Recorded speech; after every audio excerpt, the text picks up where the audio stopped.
মনসা বাচা কর্ম না।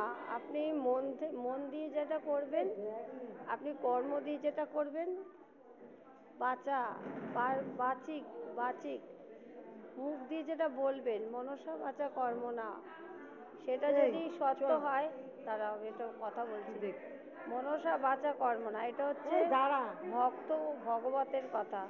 তো মন দিয়ে যেটা করবেন, মনসা বাচা, অর্থাৎ বাচিক, কায়িক, মানসিক, এই তিনটে তাপ পৃথিবীতে চলছে।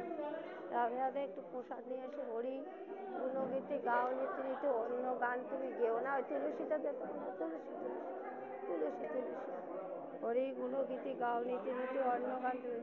তো এই তাপ থেকে মুক্তি পেতে গেলে হরির প্রসাদ আমাদের নিতে হবে। মনসা বাচা কর্ম না, এই তিনটে ওভারকাম করতে গেলে এই হরি হর, অর্থাৎ দেখুন এই মহাদেবের ঘরে আমরা আসি। মহাদেব, এই যে হর হর মহাদেব, শিব শম্ভু, হর হর মহাদেব।